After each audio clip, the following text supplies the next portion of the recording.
This is the Just Live podcast with Dan and Suzie Potter, episode 96. How do you move joy from a state to a trait? Welcome to Rhythms of Hope, Part 2. We begin in 22 seconds. Live life, see the good days in it, just live.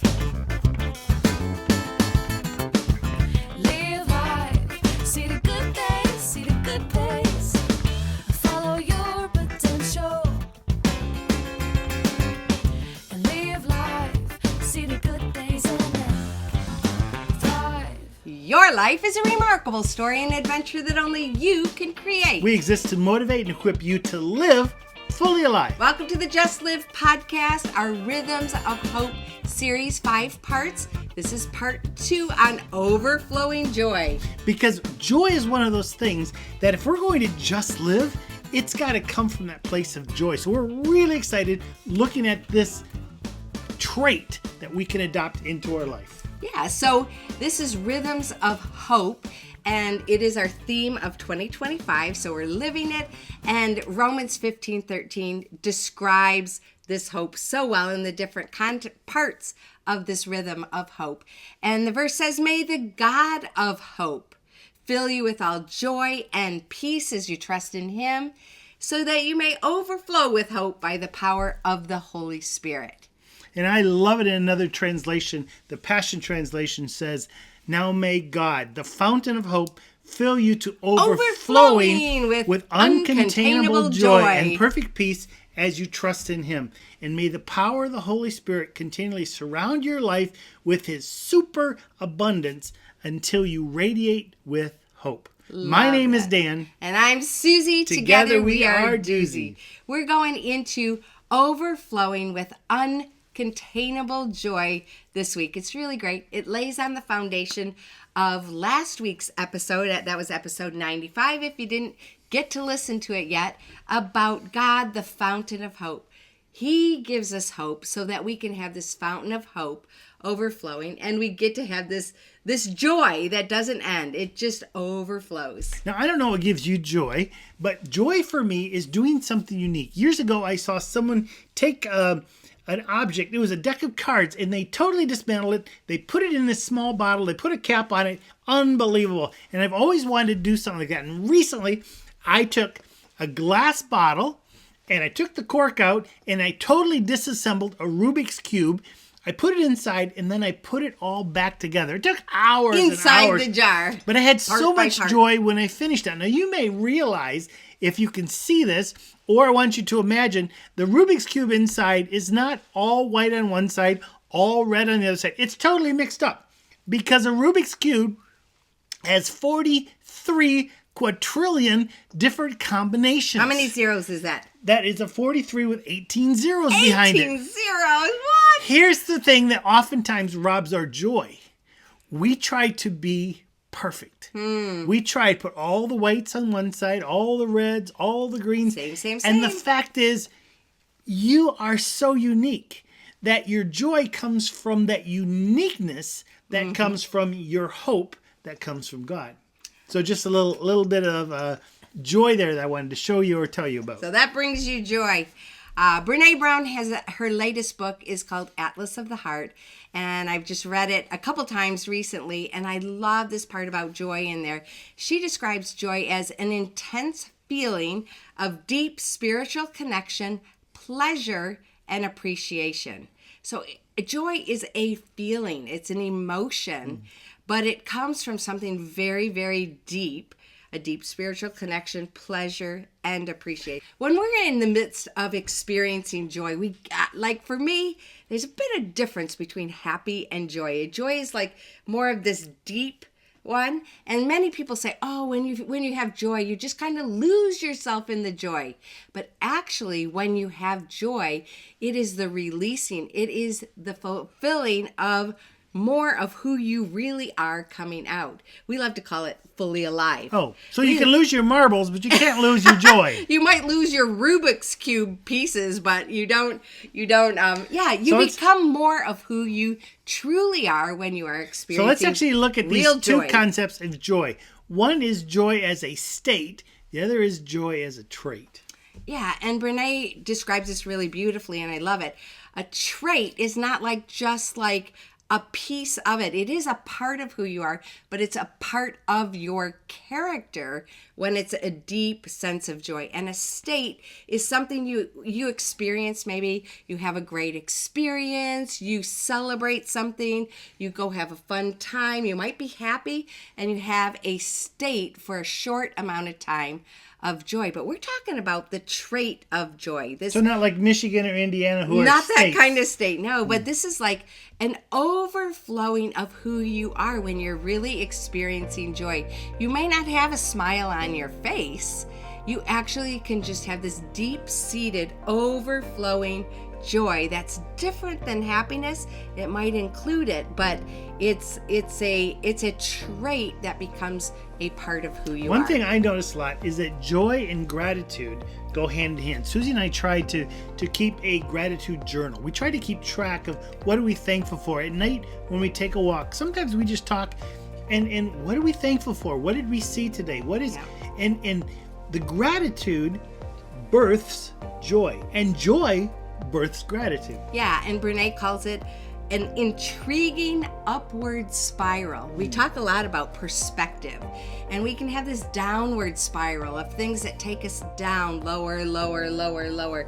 But when you have joy and gratitude, and each feeds on each other, it's this intriguing, like, how does it happen? But it's an upward spiral that takes us up and gives us a whole different perspective. So let's actually look at the relationship between joy and gratitude. So- what is the trait of gratitude? Yeah, so trait gratitude, again, you have a character trait of gratitude. You are grateful, you're thankful. That actually predicts future experiences of in the moment joy. And trait joy, having a character of joy, predicts greater future experiences in the moment of gratitude. So situational joy predicts greater future subjective well-being. So if you have joy or gratitude, it's going to affect the other, and it's going to have this positive upward spiral. Okay, pause for a second. Oftentimes when Susie Trait, does state, research, yeah. she starts talking, and eventually I say, just tell me how to connect this. What are you actually talking about? Make this simple for us, Susie. Yeah, so if you have gratitude as a part of who you are, because you're having a rhythm of hope that leads to overflowing joy. So you're thankful or you're joyful. Either one is going to affect the other. And does gratitude have to be, do you have to speak it out, or can you just have gratitude inside? I love to write it in my journal. I think gratitude is a lot about noticing what's going on, that you're grateful for it. It's kind of an upward perspective, noticing. We like to speak it out to each other because it helps us notice how blessed we are. Wow, like we have had this experience or that experience, even really simple things. When we have gratitude, it gives us more joy. And when we're joyful about things that we've noticed in the day, it makes us thankful. They affect each other in a positive way. I know every night when we're walking, we try to take some time and speak affirmations over the other. What did we see today? What did we appreciate about the other? That gratitude, I love that part. actually fills us with joy. Yeah, I love Both that part. saying it and receiving it. So gratitude, Brene Brown describes as an emotion, again, kind of a feeling, that reflects our deep appreciation for what we value, what brings meaning into our lives, and what makes us feel connected to ourselves and to others. So we're grateful for things in our life, people in our life, situation in our life, and we just have this upward spiral perspective. It's a celebration of goodness, and gratitude is actually a practice. You have to get good at it. It's like a skill that you can grow. It's a way of doing. It's a way of trying. It's a way of even failing and trying again. You're not going to get it. We're not getting it great all the time, but we are trying to go from good to great in our relationship, even in our gratefulness and in our joy. Yeah, one of my favorite characters in the Bible is Nehemiah. I love Nehemiah's story. It goes from suffering into an amazing ability to build this wall. And there is this point where it seems like everybody is against Nehemiah. And in Nehemiah 8, verse 10, there is this verse that says, the joy of the Lord is my strength. Now get that. There are people against him. They're building this wall. They're building and they're trying to protect themselves. All this stuff is going on.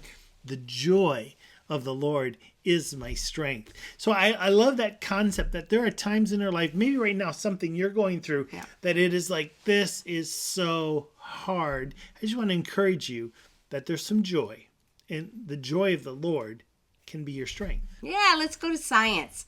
A little bit of science about joy and about gratitude. So neuroscience shows that joy releases dopamine and serotonin. These are the two feel-good hormones. They're the chemicals in the brains. Actually, it's what makes people addicted to things. So, like me being addicted to you? Could be that. If you have joy, it's going to hook you on having more joy, essentially, right? And then studies also reveal that practicing gratitude, a key component of joy, remember they affect each other, it can improve mental health and lower stress levels. So there's a lot of benefits. If we have joy, it makes us want to have more joy, which makes us want to be more grateful, and it gives us a higher level of mental health. Who doesn't need higher mental health? We all do. Just had a moment of joy, and I'm just at this place of peace, serenity, no stress whatsoever. Don't forget gratitude. I would say it's like a cup overflowing. Oh, I don't here's know a picture. If you've ever been there before where you're not paying attention when you're pouring the coffee in the morning because your eyes are closed to me. and it overflows. It flows down the cupboard, into the cupboards, everywhere. That's what joy is like. It just is like a cup overflowing of good things. Yeah, well, another picture is light in darkness. Have you ever been in complete darkness? We have. We were once many years ago in Teen Street, Germany, this big conference. Well, we've also been in caves and different places. Caves, where it's but complete. but I remember in particular one time 4,000 of us teenagers and adult leaders, and we were doing the speaking at this time, and we had this light in the darkness picture we wanted to show. We got permission and we lit a candle in complete darkness in this huge hall of 4,000 people. And at first we couldn't see anything, but this light filled all those spaces. You After could a while, see the back row. You couldn't see people's faces, but you could see light behind them. I think the interesting thing about light in a darkness, the darkness doesn't take over the light. The light actually comes and dispels the darkness. It's not like bright as if all the lights were on, but you can see and your eyes adjust and the light takes over the darkness. Yeah, so what are the 3 reasons for overflowing joy? The first one is it strengthens your spirit. So joy in God in particular, the joy of the Lord is my strength. It builds emotional resilience and it gives us energy. It also spreads positivity. So overflowing joy impacts those around you, fostering healthier relationships. We need that. So when we have joy, we're building a really healthy space, not only for ourselves mentally, but for others. And the third area is it anchors you in gratitude. So the joy and the gratitude together, a joyful heart reminds you to be thankful and to notice things that you're grateful for. Don't forget, it's a practice. So this has been part 2. Part 1 had all to do with God, the fountain of hope. And this week we've looked at being filled overflowing with uncontainable joy. So we're so glad that you've joined us for this series on Rhythms of Hope. Again, hope is our theme of the year, so thank you for letting us share some of the things that we're just soaking ourselves in day by day by day. And the one about overflowing joy is one of my core values. So it's your core value too. We're trying to have overflowing joy, and gratitude is making a difference with us having overflowing joy. So here's something to think about in your life. Where is joy? Where is your ability to be grateful? Yeah, is They this a affect each trait other. or is it a state? Is it where is it? And I just want to encourage you to take some time and embrace joy. May you live fully alive as you love your life, your world, and your God. My name's Dan. I'm Susie. Together we are doozy. Live fully. And love fully. Thanks so much for joining us. Have overflowing joy.